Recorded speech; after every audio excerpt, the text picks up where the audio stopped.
பறையர் வாழ்வுரிமை அரசியல் மாநாடு நாள் ஏப்ரல் 27 காலை 10 மணி முதல் 1 மணி வரை. இடம் SRS Sundaram Mahal, Dharmapuri main road, Omalur, Salem மாவட்டம். ஏர்போர்ட் தா மூர்த்தி அழைக்கிறார். திராவிடத்திலிருந்து மீள்வோம், தமிழகத்தை சேர்ந்து ஆள்வோம். ஃபார்முலா தான் முக்கியம், இருட்டு கடை முக்கியம் இல்ல. சண்டை இருட்டு கடைக்கு தான் சண்டை. அது ஃபார்முலா தெரிஞ்சால் யாரு? கவிதா சிங் தான். கவிதா சிங்க்கு தான் ஹரிசிங் கற்றுக் கொடுத்துருக்காரு. மகளா தத்தெடுத்தார்ல. இருட்டு கடை எனக்கு எழுதி கொடு சீதனம். இந்த டிமாண்ட் வச்ச பிறகு தான் இருட்டு கடையே வெளி உலகத்துக்கு வெளிச்சத்துக்கு வருது. இருட்டு பகலுக்கு வருது. சொத்து மதிப்பு இப்போ என்ன சார்? சொத்து இப்போ பல கோடி இருக்குது. அதான் சார், ஒரு நாளைக்கு 1 லட்ச ரூபா வந்தால் வருஷம் நீங்கள் ஒரு 4 கோடி ஆச்சு. ஒரு 10 வருஷம் வந்தால் 40 கோடி ஆச்சு. 40 கோடி 100 கோடி ஆயிடும். அந்த ஹரிசிங்கனுடைய ஒரிஜினல் உயிலான்னு ஆராய்ச்சி பண்ணணும். கவிதா சிங்கை தத்தெடுத்துட்டு இருட்டு கடை இன்னொருவருக்கு உயிரெழுதி வச்சார் என்பது டெய்லி 2 லட்ச ரூபாய்க்கு விற்கிது. 1 லட்ச ரூபா லாபம் கிடைக்குது. 1/2 டன் அல்வா. அப்போ ஒரு நாளைக்கு 500 கிலோ. இந்த பொண்ணு சுபாஷினி சிங்கு கோயம்புத்தூரில் கட்டி கொடுத்த சண்டை வருவதுக்கு முன்பு ஒரு வயலும் வரல. இப்போ அவன் மாமனார் வீட்டில் அந்த இருட்டு கடையை எழுதி கேட்குறாங்க. யுவராஜ் சிங் மகனும் சுபாஷினியுடைய கணவரும். இதில் தான் ஏன் அவனுக்கு கொடுக்கணும்? கோயம்புத்தூர்காரனுக்கு போனோமா இருட்டு கடை அல்வா? அப்போ இருட்டு கடை அல்வா கடையிலையும் சோதனை பண்ணால் வரி இப்பெல்லாம் இருக்கும். பல கோடி இருக்கும். ஆனால் அங்கெல்லாம் போக மாட்டான். மார்வாடி நேராக அமித்ஷா ஃபோன் போட்டுருவானு. இது வரைக்கும் எந்த மார்வாடியாவது இன்கம் டேக்ஸில் மாட்டி இப்போ கேள்விப்பட்டிருக்கீங்களா? நம்ம பை தான் மாட்டுவோம். உலகத்திலே முட்டா பைய போகிற யாரும் தமிழன் தான். நாங்கள் வரதட்சணையே வாங்கலை, எதுவுமே வாங்க. வரதட்சணை வாங்க 2 கோடி ரூபா செலவு பண்ணியிருக்கோம் அந்த பொண்ணு கல்யாணம். 2 கோடி 500 பவுன் நகை, 500 கிலோ வெள்ளி. அது எப்படி இவ்வளோ வருமானம்? இதுக்கு கோயம்புத்தூர் வந்து திருநெல்வேலிக்கு வர்றான். ஏன் கோயம்புத்தூரில் ஏழை பிள்ளை இல்லையா?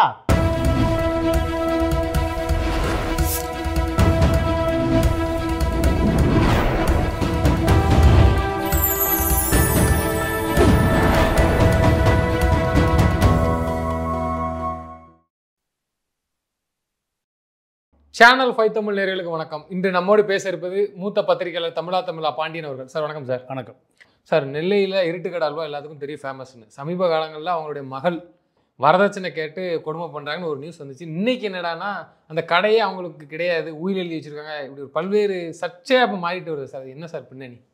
இல்லை, இப்போது இந்த இருட்டுக்கடை அல்வா சுபாஷினி சிங்கை கோயம்புத்தூரை சேர்ந்த ஒருவருக்கு திருமணம் பண்ணி கொடுக்குறாங்க. இந்த திருமணத்தில் அந்த சுபாஷினி சிங்கருடைய கணவன் வேறொரு பொண்ணோடு தொடர்பில் இருக்கார். வேறொரு பொண்ணோடு தொடர்பில் இருப்பதன் மூலம் இந்த பொண் போலீஸ் ஸ்டேஷனில் போய் புகார் கொடுக்குது.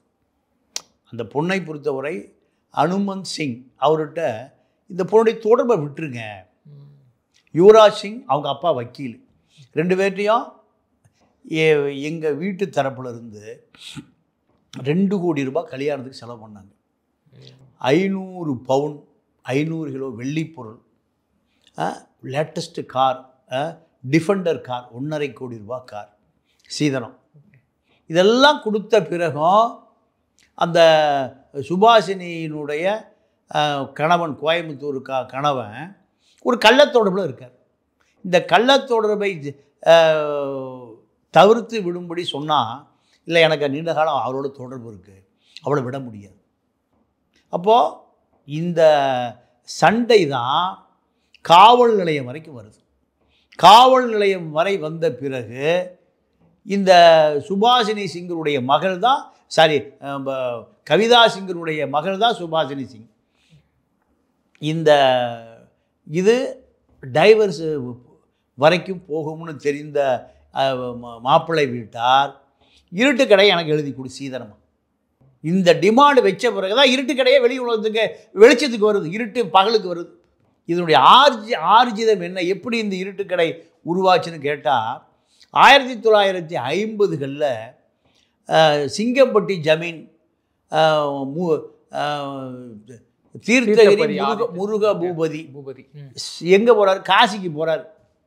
காசிக்கு போய் அவர் காசி சாமி கும்பிட்டுட்டு ஒரு ராஜஸ்தான் அல்வா கடையில் அல்வா வாங்கி சாப்பிட்றாரு.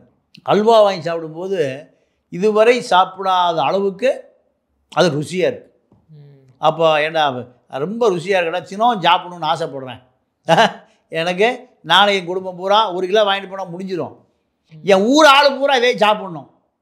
என்னுடைய திருநெல்வேலி மாவட்டம் பூரா இதை சாப்பிட்ணும். கிளம்பி என் கூட ஊருக்கு வா. ஐயா என்கிட்ட அவ்வளோ முதல் இல்லை. எங்கள் காசியிலேருந்து நான் திருநெல்வேலியில் வந்து கடை பிடிச்சி போடுறதுக்கு என்கிட்ட அவ்வளோ காசு இல்லை. அவ்வளோ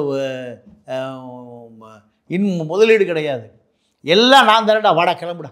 கையோடு கூட்டிகிட்டு வந்து நெல்லையப்பர் கோயிலுக்கு பக்கத்தில் ஒரு இடத்துல இந்த காட்சி விழுறான். தாமிரபரணி தண்ணிக்கு இன்னும் ருசி அதிகமாக இருக்குது. அந்த காலத்தில் முதல்ல அவர் எவ்வளோ ஆரம்பித்தார்னா 2 கிலோ தான் ஆரம்பிக்கிறார்.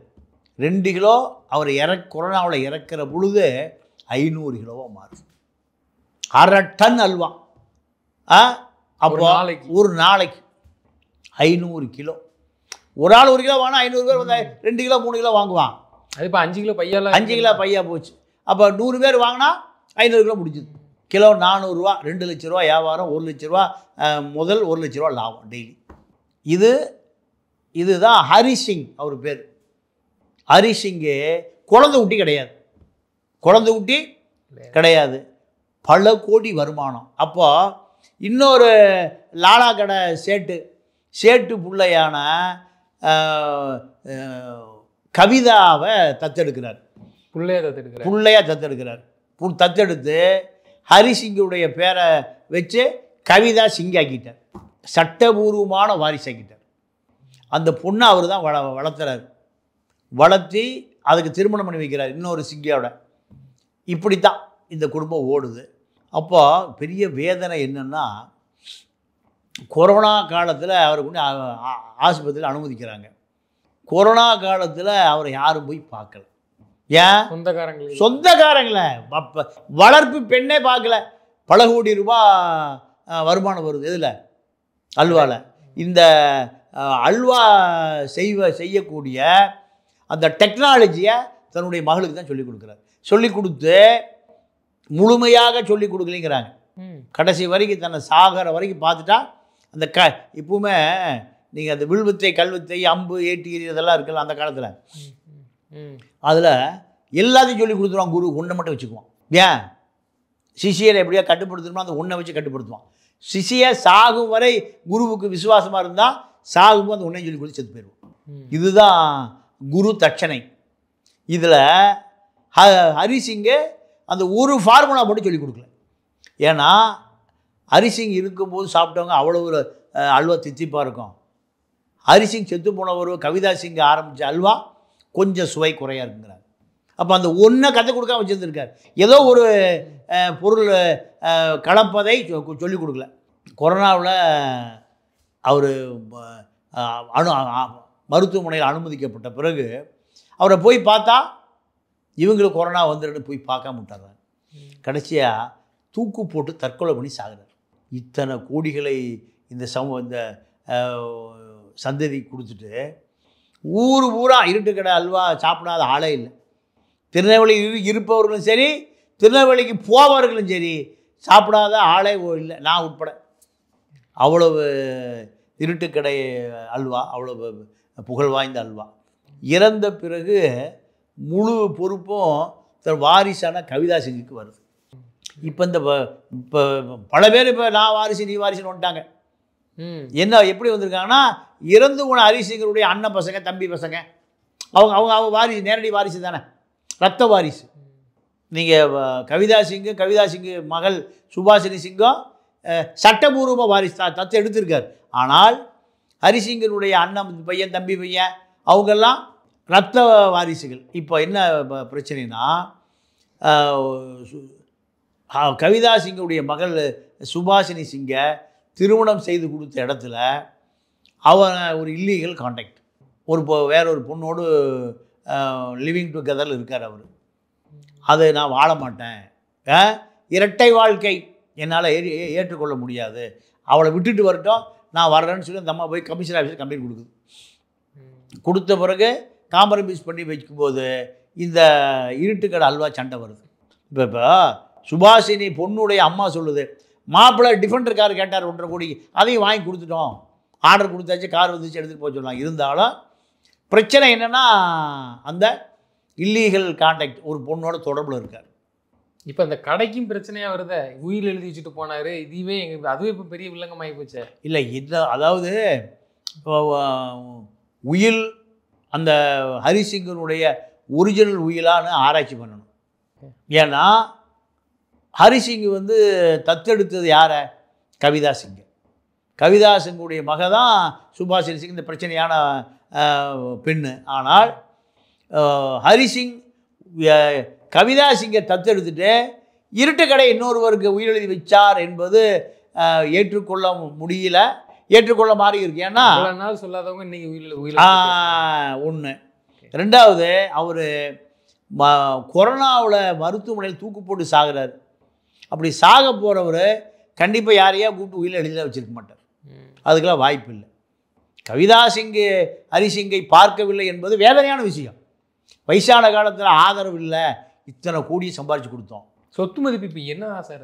சொத்து இப்போ பல கோடி இருக்குது. அதான் சார், ஒரு நாளைக்கு 1 லட்ச ரூபா வந்தால் வருஷம் நீங்கள் ஒரு 4 கோடி ஆச்சு. ஒரு 10 வருஷம் வந்தால் 40 கோடி ஆச்சு. 40 கோடி 100 கோடி ஆயிருக்கு. இன்றைக்கி இப்போ அந்த இருட்டு கடைங்கிற பேருக்கு 400 கிலோ அல்வா இன்றைக்கி விற்கிது. 400 கிலோ விற்கிது, சாரி 500 கிலோ விற்கிது. கிலோ 400 ரூபான்னா டெய்லி 2 லட்ச ரூபாய்க்கு விற்கிது. 1 லட்ச ரூபா லாபம் கிடைக்குது. அதுக்கு தான் சண்டை இப்போ. ஆனால் ஹரிசிங்கு அந்த இப்போ சுபாஷினியுடைய கணவனும் கேட்குறான் ஹரிசிங்கு, சாரி ஹரிசிங்குடைய அந்த பேட்டர்னை கேட்குறான். ஆனால் இந்த ஃபார்முலா தெரிஞ்ச ஆள் யார்? எல்லாரும் அல்வா கட்டி விற்று அங்கே விற்காது. கொக்கோ கோலா எல்லாரும் தயார் பண்ண முடியுமா? முக்கியமான ஒரு ஃபவண்டோவுக்கான மூலப்பொருள் என்னன்னு காளிமார்க்கு ராஜேந்திரனுக்கு தான் தெரியும். காளிமார்க்கு போன ராஜேந்திரன் தான் இந்த ஃபவுண்டோவுக்கான எல்லாம் தயார் பண்ண எல்லாமே காம்பினேஷன் போடுவார். அதை மிக்ஸ் பண்ணும்போது, ஃபார்முலா மிக்ஸ் பண்ணும்போது கதவை அடைச்சிடுவார். கதவை அடைச்சிடுவார். அந்த ஃபார்முலா தெரிஞ்சுன்னா அங்கே நீங்கள் ஒன்றும் இல்லை, நீங்கள் பிரியாணி மாஸ்டர் இருப்பார். ஒருத்தர் வெங்காயம் வெட்டுவான், ஒருத்தர் மிளகா வெட்டுவான், ஒருத்தர் கறி வெட்டுவான், எல்லாம் வெட்டுவான். அந்த பிரியாணி மாஸ்டர் என்ன பண்ணுவார்? அந்த ரேஷியோ கலந்துகிட்டே இருப்பார். கடைசியாக எல்லாம் வெட்டி முடிஞ்ச உடனேயும் ஒரு பொருளை யாருக்கும் தெரியாமல் கிடப்பார். அது என்ன பொருள் யாருக்கு தெரியாது? சமயக்காரனுக்கு தெரியாது. அவன் சமயக்காரன் பார்ப்பான், என்னடா நம்ம தான் வெங்காயம் வெட்டினோம், மிளகா வெட்டினோம், நெய்யை ஊற்றினோம், கறியை போட்டோம், எல்லாம் போட்டோம், ஒரு விஷயத்தை மட்டும் அப்படி தரமாட்டேங்கிறானே. ஏதோ ஒரு பெரிய சட்டியில் கொண்டு வராரு, அப்படியே வச்சுக்கிறார் பத்திரமா. காரை சாவியை பூட்டி அவரே வச்சுக்கிறாரு. அதை மட்டும் கலந்து ஊற்றி கிண்டி விட்டுன்னு போயிடுறாரு. அவ்வளோ சுவையாக இருக்கு. இப்போ நம்ம ஆர்ஆர் பிரியாணி, சேலம் ஆர்ஆர் பிரியாணி இருக்கார், கலியுகக்காரனை எவ்வளோ காசு வந்தாலும் தூக்கி எறிஞ்சிட்டு போயிட்டே இருப்பார். அப்படி ஒரு நான் பார்த்ததே இல்லை. நம்ம நண்பர் தான். எவ்வளோ காசு வந்தாலும் எடுத்துகிட்டு போவாங்கடா, டேய் சாப்பிட்டு போங்கடா அப்படின்னு. ஆனால் அந்த ஆர்ஆர் பிரியாணி என்பது அவருடைய கைப்பக்கம் தான். ஆர்ஆர் பிரியாணி அவருடைய கைப்பக்கம் தான். நீங்கள் தலப்பாக்கட்டி நாயுடு ஒருத்தருந்தா திண்டுக்கல்ல, ஒரிஜினல் தலப்பாக்கட்டி நாயுடுலாம் பண்ணி சாப்பிட்ருக்கேன். ஒரு அதே ஒரு அது ஒரு இருட்டு கடை தான். அந்த படத்தில் இருக்கிற நாயுடு, எனக்கு ஒரு நாயுடு திண்டுக்கல் சேர்ந்த ஒரு நாயுடு ஒருத்தர் இருந்தார். அவர் இப்போ திருப்பூர் பனியன் ஃபேக்ட்ரி வச்சுருந்தார். கோபின்னு பேர், கோபி நாயுடு. அவர் நானும் போவோம் ஜீப்பில். ஒரே நாளில் 15 பேர் அடிப்பார், இறந்துட்டார். அப்போது அந்த ஃபார்முலா தான் முக்கியம், இருட்டு கடை முக்கியம் இல்லை. இப்போ சண்டை இருட்டு கடைக்கு தான் சண்டை. அந்த ஃபார்முலா தெரிஞ்சால் யார்? கவிதா சிங் தான். கவிதா சிங்குக்கு தான் ஹரிசிங் கற்றுக் கொடுத்துருக்கார். மகளா தத்தெடுத்தார்ல, அந்த காம்பினேஷனை கவிதா சிங் யாருக்கு அந்த ஃபார்முலா கொடுக்குறாரோ அப்போ தான் அந்த இருட்டுக்கடை அல்வாக்கான ருசி தாமிரபரணி தண்ணிக்கு வரும். வேறு சுபாஷினியுடைய மாமனார் செஞ்சாலும் வராது, புருஷன் செஞ்சாலும் வராது. இப்போ ஹரிசிங்குடைய அண்ணன் தம்பி, இப்போ மாரம் பேரம் பேத்தி பேட்டன் கேட்குறாங்கல்ல, அத்தனை பேர் செஞ்சாலும் வராது. அந்த சுவை யாருக்கு வரும்? கவிதா சிங்குக்கு மட்டும்தான். கவிதா சிங்குக்கு தான் அவர் வளர்த்தி கற்றுக் கொடுத்துட்டு கடைசியாக அவரையும் பார்க்காம கொரோனா செத்து போயிட்டார். ஆர்ஆர் பிரியாணிக்கான சுவை நீங்கள் தமிழ்ச்செல்வ அண்ணன் மட்டும் செஞ்சால் தான் அந்த சுவை வரும். அந்த சுவைக்கான ஃபார்முலாவை அவர் தான் சொல்லுவார். எங்கே போனாலும் சரி. இப்போ அவர் யாழ்ப்பாணத்தில் ஒரு கடை வச்சுருக்காரு. அந்த யாழ்ப்பாணத்து கடையில் சமயக்காரனை மட்டும் அந்த ஃபார்முலா சொல்லி கொடுத்துருப்பார். அதே போல தான் வேறு நாட்டில் இருக்கிறதுனால, வேறு நாடு அவன் முக்கியமான ஆள், நம்பிக்கையான ஆள். அப்பா கடைசியாக இதை மிக்ஸ் பண்ணிக்க, அப்போ தான் அந்த ருசி வரும், அப்போ தான் அந்த கறி சரியாக வேகும். இப்படியெல்லாம் சில ஃபார்முலாக்கள் இருக்குது. கொக்கோ கோலா பேட்டனுக்கு பல ஆயிரம் கோடிக்கு போகும். தம்ஸ்அப் பேட்டர்ன் அந்த டெக்னாலஜிக்கு எவ்வளோ போகும்? பலாயிரம் கோடி போகும். ஒரு குடும்பம் தான் இன்னைக்கு வரைக்கும் அது மெயின்டைன் பண்ணுது. ஒரே குடும்பம் தான். தாத்தா செத்தா மகன், மகன் செத்தா அவன் மகன், அவன் மகன் செத்தா அவன் மகன், அப்படி தான். இல்லை ஆக்சுவலி இந்த கடை வந்து நான் கேள்விப்பட்ட வரைக்கும் சாயந்தரம் தான் திறப்பாங்க. ஒரு குறிப்பிட்ட 6 மணிக்கு தான் சார் திறப்பாங்க. 6 மணிக்கு திறந்து 8 மணிக்கு பூட்டிடுவோம். 2 மணி நேரம் வியாபாரம்.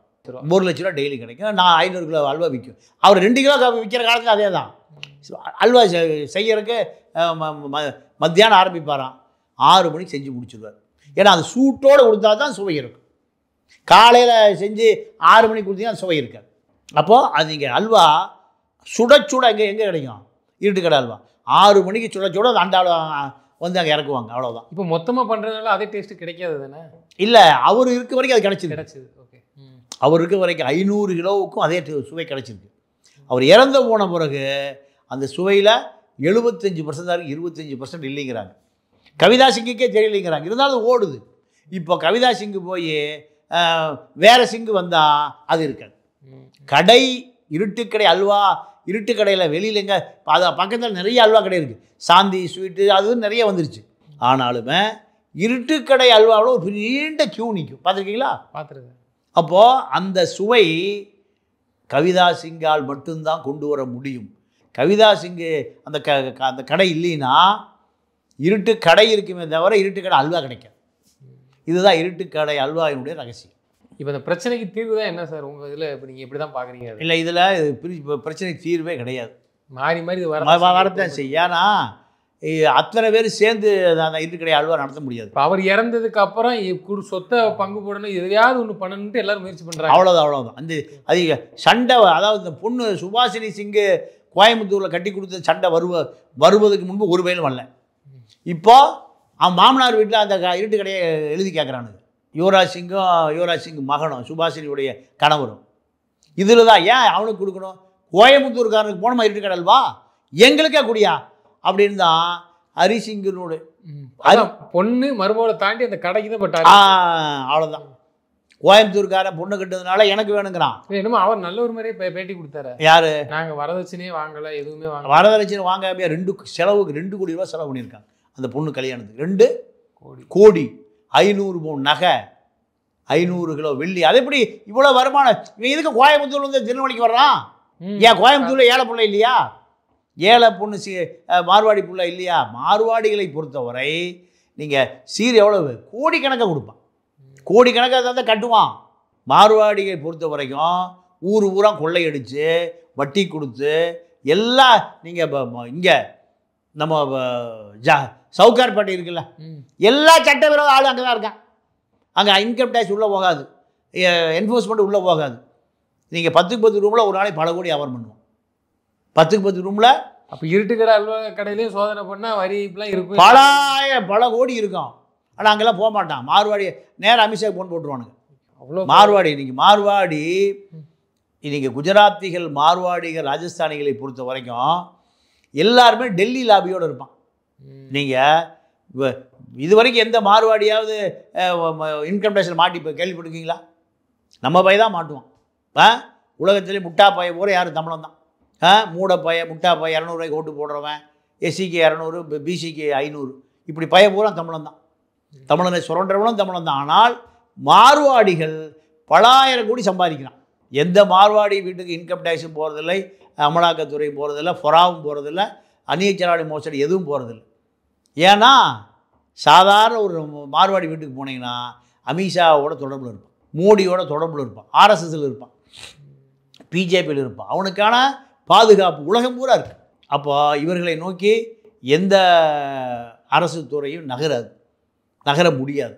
ஏன்னா அதிகார மையம் பூராமே டெல்லியில் குவிக்கப்பட்டிருக்கிற காரணத்தினால இந்த மார்வாடிகள், குஜராத்திகள், பனியாக்கள், பார்ப்பன பனியா மார்வாடிகள் வலுவாக இருப்பான். அவர்களை ஒன்றுமே பண்ண முடியாது. அதிகாரம் பூரா அவங்களுக்கு இருக்கு. நிச்சயமாக சார். தொடர்ந்து தங்களது கருத்துக்களை பயன்படுத்தி நன்றி. நன்றி, வணக்கம்.